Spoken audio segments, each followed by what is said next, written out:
Dear friends, welcome to my channel Dwarikanath Dubey. आज के इस एपिसोड में मैं आपको एक ज्वलंत विषय के बारे में आपके सामने प्रस्तुत होने जा रहा हूं। जैसा कि आपको पता है कि 2019 में चंद्रयान 2 हमारा लॉन्च हुआ था सितंबर के महीने में, और जो कि लास्ट मोमेंट में कुछ मीटर की दूरी पर हमारा क्रैश लैंडिंग हो गया। कुछ हमारी सॉफ्टवेयर में कमियों के कारण या जो कुछ हो जिसका अन्वेषण हुआ है, और उसके बाद लॉन्चिंग के लिए 2025 का समय दिया गया चंद्रयान 3 को लॉन्च करने के लिए, जिसको हमारे वैज्ञानिकों ने 2 साल पहले ही उसको तैयार कर दिया। और कल के तारीख में ये श्रीहरिकोटा से श्री धवन स्पेस सेंटर से ये लॉन्च होने जा रहा है, जो शाम को 2:35 पर इसका आंखों देखा आप खुद देख सकते हैं। कुछ टेक्निकल चीज़ों के अलावा कुछ जनरल चीज़ें होती हैं जो आम जनता को समझ में आए, ऐसा ही एक विषय लेकर आपके सामने उपस्थित हूँ। जैसा कि आपको पता है, ये हमारा देखने से ही पता चलता है कि ये हमारा चंद्रयान 3 है, जो चंद्रमा के ऊपर लैंड होने जा रहा है, और लैंड होने की दशा में ये लैंडर है, और ऐसा ही इसका स्वरूप होगा।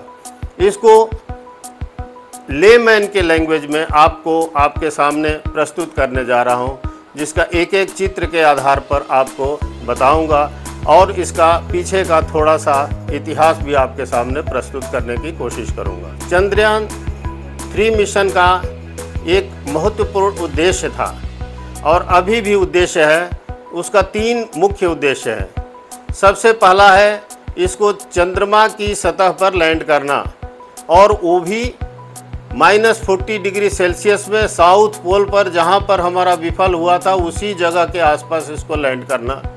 जैसा कि आपको पता है इसरो शब्द से ही कि स्पेस रिसर्च ऑर्गेनाइजेशन है, इंडियन स्पेस रिसर्च ऑर्गेनाइजेशन, मतलब स्पेस में जाके चांद की सतह पर वहाँ पर जो भी कुछ एक्सरे के द्वारा, जिस माध्यम के द्वारा जो हमारा लैंडर और रोवर आगे आपको चित्र भेजता रहेगा, चित्र के माध्यम से उसका अन्वेषण करना।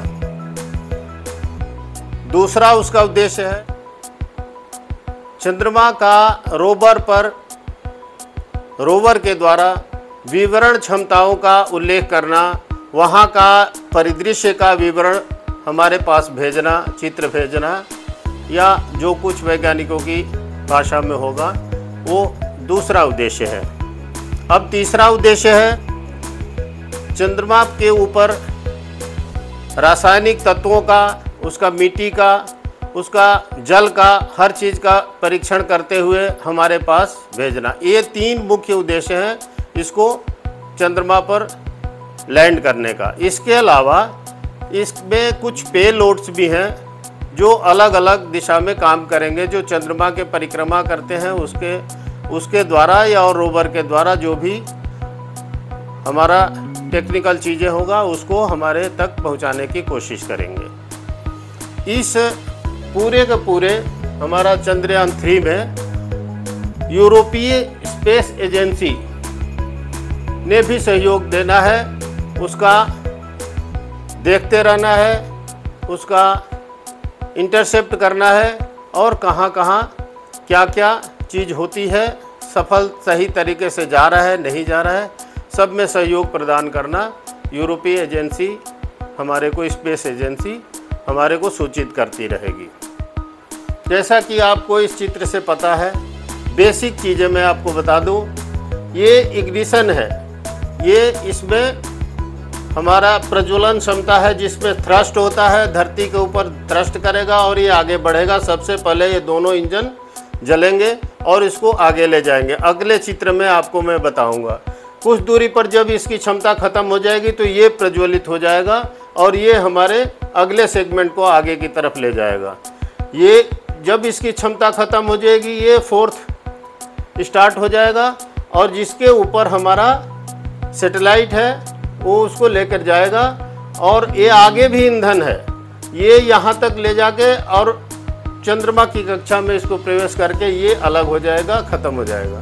इसके बाद चंद्रमा की कक्ष में परिक्रमा करते रहेगा और जब लैंडिंग का समय आएगा तब इसकी कार्रवाई शुरू होगी, जो मेन वर्क है। और चंद्रमा की सतह पर सॉफ्ट लैंडिंग के लिए ये हमारी सहायता, हमारे इस पूरे मिशन की सहायता करें। अभी इसका स्वरूप मैंने आपको दिखा दिया। इसका दूसरा स्वरूप जो हमारा स्पेस व्हीकल लॉन्चिंग है, लॉन्चिंग व्हीकल 3 मार्क 4 के ऊपर ले जाया गया, उस टाइम का मैं बता, ये है इसका स्वरूप। यहाँ से इसको SLV 3 मार्क 4 के पास इस तरह से इसको उसमें लेके अपलोड करने के लिए करके और उसको प्रज्वलित किया जाए। अब यहाँ पर मैं आपको विस्तार से बताऊँ, ये सबसे पहले जो आपके SBL Mark 3 में ये आपको पहले पिक्चर में दिखाया था वैसे खड़ा है। यहाँ से इग्निशन होगा इन दोनों में S200, यहाँ से जलते हुए आगे जाएगा। इग्निशन होने के बाद ये दोनों, जब मैं बोला कि ये इसका ईंधन ख़त्म हो गया तो ये सेपरेट हो जाएंगे।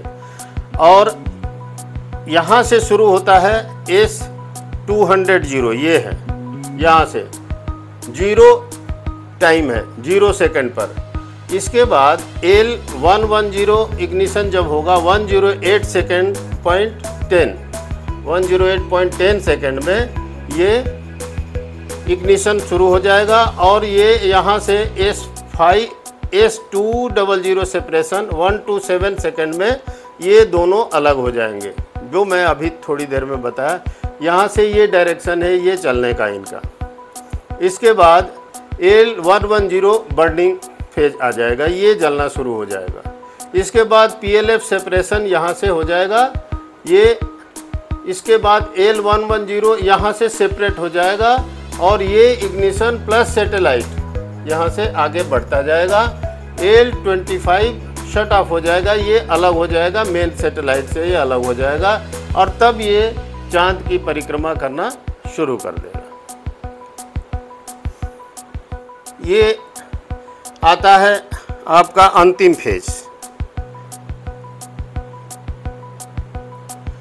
अब ये देख लीजिए, पूरे का वजन है 642 टन इसका वजन है और हाइट है 43.5 मीटर। ये यहाँ से लेके ऊपर तक इसकी हाइट है ये 43.5 मीटर।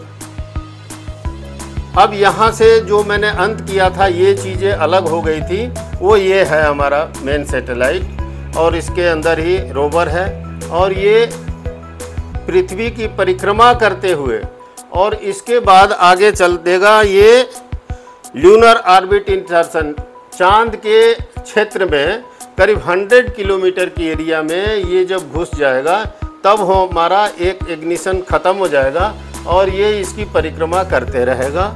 ये तब तक परिक्रमा करेगा, इस बार के वैज्ञानिकों ने ये किया कि है सुनिश्चित करने के लिए, सॉफ्ट लैंडिंग के लिए या अपना उद्देश्य प्राप्त करने के लिए, जो भी हो, उन्होंने ये किया कि जब तक इस चांद के ऊपर जहाँ पर लैंड करना है, जहाँ पर कोल्डेस्ट टेम्परेचर है, पानी की संभावना है या और भी तत्वों की रासायनिक चीज़ों की संभावना है, जो भी कुछ है पता लगाना है, उस पर वो तब तक लैंड नहीं करेगा जब तक कि वहाँ डे लाइट ना हो। रात के टाइम लैंड नहीं करेगा, डे लाइट में ही लैंड करेगा। ऐसा सिचुएशन देख के इसको निर्धारित किया गया कि जुलाई के अंतिम वीक में 24 जुलाई के बाद अगर उस टाइम भी कोई कारण से डे लाइट के लैंड होने की संभावना नहीं रही तो ये 14 दिन बाद अंधेरा पक्ष चांद का जो होता है वो कृष्ण पक्ष जिसको बोलते हैं, शुक्ल पक्ष जब आएगा चांद की लाइट होगी, मतलब सूर्य की रोशनी जहाँ पर पड़ना शुरू हो जाएगी और समुचित वातावरण, समुचित जो वैज्ञानिकों के अनुसार होगा, 14 दिन का ये लाइफ है परिक्रमा करते हुए और फिर अगस्त में ये लैंड करेगा। ये हमारी पूरी की पूरी पद्धति होगी। ये मोटी मोटी भाषा में आप लोगों को मैं समझाने की कोशिश किया, मैं खुद भी समझने की कोशिश किया। जिज्ञासा थी इसके बारे में, जो हमारे देश के इतने वैज्ञानिक लगे हुए हैं, हम लोगों का पैसा लगा हुआ है, हमारे देश जनों की अर्थव्यवस्था उसके ऊपर निर्भर है और विश्व में और सभी, जैसे अभी तक चांद के ऊपर लैंड करने वाला है अमेरिका, रसिया और चाइना।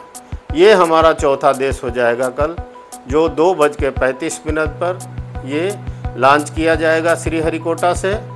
और मुझे उम्मीद है आप लोगों को ये हमारा वीडियो अच्छा पसंद आया होगा और इसी के अनुसार आप देख पाएंगे जो आपके सामने न्यूज़पेपर में, टीवी में जो भी आएगा, आप ज़्यादा से ज़्यादा मात्रा में देखें और इसका लाभ उठाएं, अपने बच्चों को भी बताएं।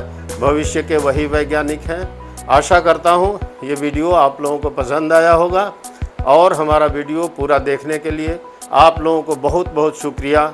और आशा करता हूँ कि हमारे इस चैनल को सब्सक्राइब करें, आपस में शेयर करें, लाभप्रद है, नॉलेजेबल है और इसके लिए आपको कोटि कोटि नमन और धन्यवाद। जय हिंद।